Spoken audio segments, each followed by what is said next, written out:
barbacenense, porque cada vereador tem uma área de atuação específica. E essa experiência que ele ganhou nas suas comunidades de base tem feito que esses vereadores façam realmente uma Câmara diferente e possam produzir benefícios para toda a sociedade barbacenense.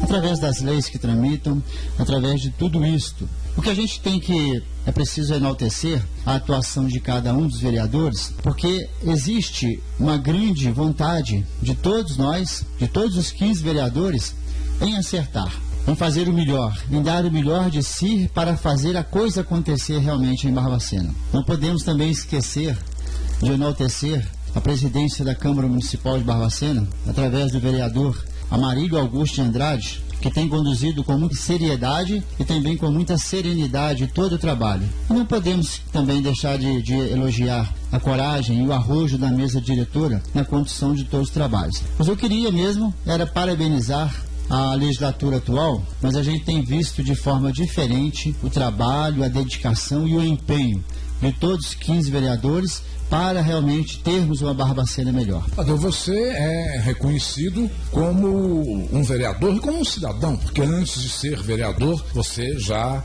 atuava nesta área, como um vereador que atua muito na questão das entidades filantrópicas. Como é que está a questão da subvenção social dessas entidades? O prefeito municipal encaminhou à Câmara o projeto de lei 048/2014. Esse projeto, ele trata essencialmente da subvenção social municipal, mas daqueles recursos que são oriundos do Fundo Nacional de Assistência Social e do Fundo Estadual de Assistência Social. O que a gente há de ressaltar neste primeiro momento, com os recursos do Fundo Nacional de Assistência Social, no ano de 2013, apenas 4 entidades apresentaram projetos e de certa forma, tiveram a oportunidade de acessar os recursos a nível nacional. Hoje, houve um crescimento de 4 para 16 entidades. Então, a gente tem que realmente enaltecer a administração Tony Andrada, e até mesmo o vereador Flávio Maluf, quando da condução da Secretaria de Ação Social, porque elevou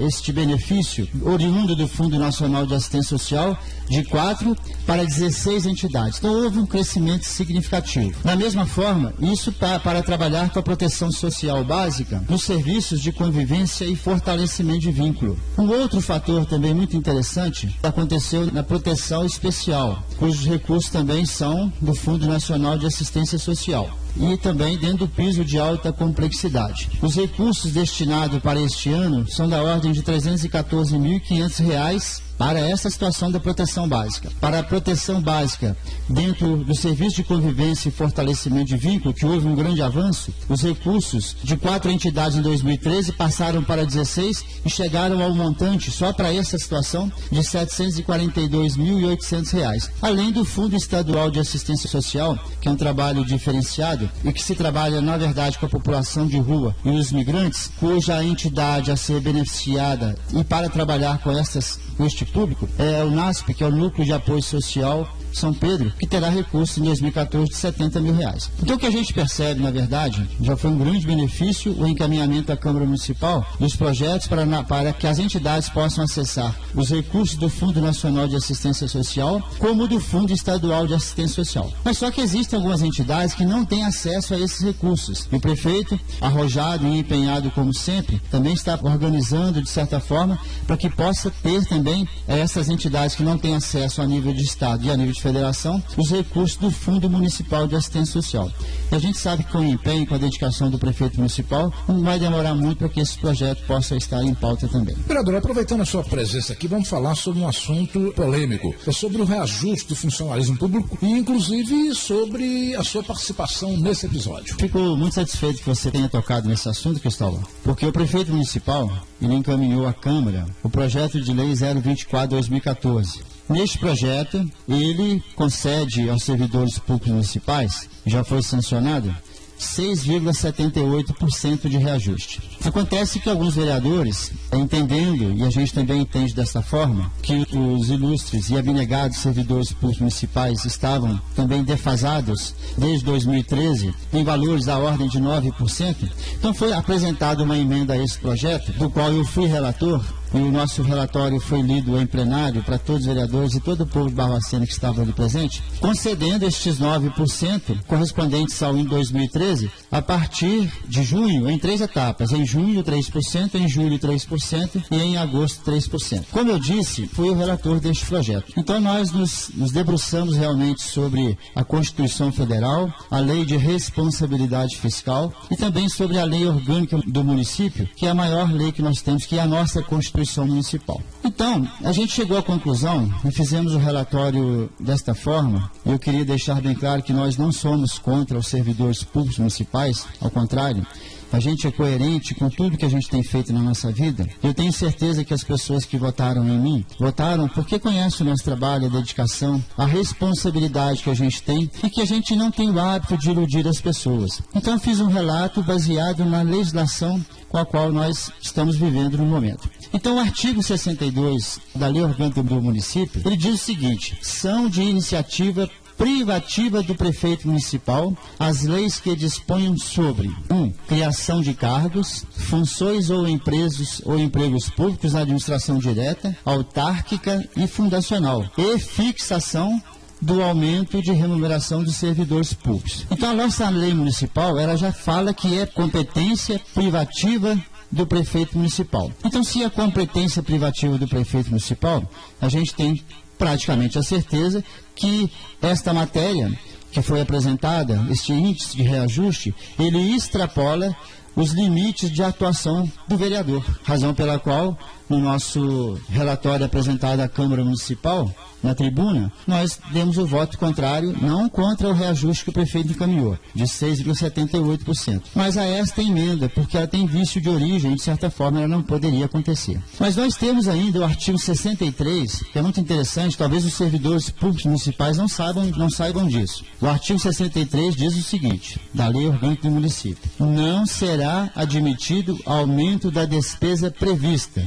1. Nos projetos de iniciativa exclusiva do prefeito. Se é competência exclusiva do prefeito municipal conceder reajustes aos servidores públicos, não se pode de forma alguma o parlamentar apresentar projetos ou inserir emendas nestes projetos que são de exclusiva competência do prefeito. Mas nós temos ainda uma outra situação muito interessante que diz o seguinte: o artigo 16 da Lei de Responsabilidade Fiscal diz o seguinte: a criação, expansão ou aperfeiçoamento da ação governamental que acarrete aumento de despesas será acompanhado de 1. Estimativa do impacto orçamentário e financeiro no exercício em que deve entrar em vigor e nos 2 exercícios subsequentes. 2. A declaração do ordenador da despesa de que o aumento tem adequação orçamentária. Isso não foi encaminhado à Câmara. Declaração do ordenador da despesa de que o aumento tem adequação orçamentária e financeira com a lei orçamentária anual e compatibilidade com o plano plurianual e com a lei de diretrizes orçamentárias do município de Barbacena. Então, quando você vai pegando a legislação e vai aprofundando nela, você chega à conclusão de que que é totalmente, embora nós reconheçamos a necessidade dessa recomposição, mas nós não poderíamos, como relator, agirmos de forma diferente, porque nós estaríamos agindo em desacordo com a lei. Então, nós não somos contra os servidores, ao contrário, mas nós somos a favor da lei. E eu tenho certeza que o prefeito Toninho Andrada, no momento certo, como ele fez um acordo com os próprios servidores públicos, eu tenho certeza, através de um documento emitido, que ele vai procurar a própria associação de servidores e fazer essa recomposição. Mas no momento em que ele achar oportuno e que houver a possibilidade. Porque não adianta nada conceder aumentos agora se não tiver a condições de pagar. Não adianta eu conceder aumento por publicar uma lei se eu não tiver o recurso financeiro disponível para o pagamento. Então ele está fazendo tudo com muita consciência. E nós agimos com consciência com relação às legislações que nós trabalhamos também. E para encerrar, Cristóvão, a gente não pode deixar de falar também sobre a Constituição Federal, que diz o seguinte, no seu artigo 61. A iniciativa das leis complementares e ordinárias cabe a qualquer membro da Comissão da Câmara, dos Deputados, do Senado Federal ou do Congresso Nacional, ao Presidente da República, ao Supremo Tribunal Federal, aos Tribunais Superiores, ao Procurador-Geral da República e aos cidadãos, da forma e nos casos previstos nessa Constituição. Mas o parágrafo 1º diz o seguinte, desse artigo 61, são de iniciativa exclusiva do Presidente da República as leis que disponham sobre criação de cargos, funções, empregos públicos na administração direta e autárquica e aumento da sua remuneração. Da mesma forma está subordinado a essa lei o presidente, o governador e os prefeitos. Então, na verdade, eu queria até aproveitar e agradecer esse momento dessa pergunta que você fez e falar aos servidores públicos municipais que o prefeito está empenhado em recompor o salário de vocês. Só que é preciso que a gente relembre um pouco o passado, porque não adianta conceder aumentos e conceder aumentos e conceder aumentos, se não houver formas de pagamento, de quitação destas dívidas. Queria apenas que se lembrasse dos 3 meses de pagamentos atrasados dos servidores públicos municipais, dos efetivos, dos contratados, dos comissionados, dos aposentados, coisa que nunca houve em Barbacena, além do 13º destas categorias. Então é preciso fazer a coisa com consciência.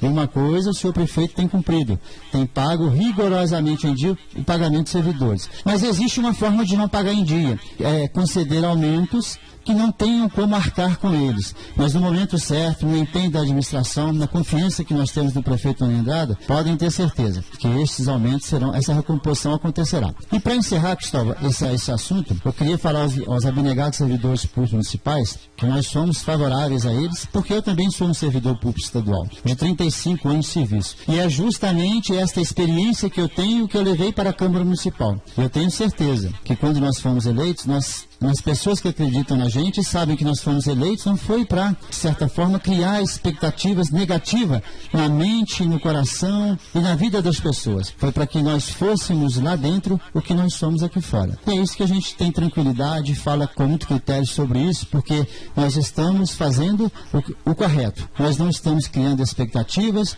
não estamos também criando um mecanismo totalmente contrário ao que diz a legislação estadual, municipal e federal para favorecer os servidores. Embora, quero deixar bem claro, reconheçamos o valor de cada um deles e reconheçamos a defasagem salarial.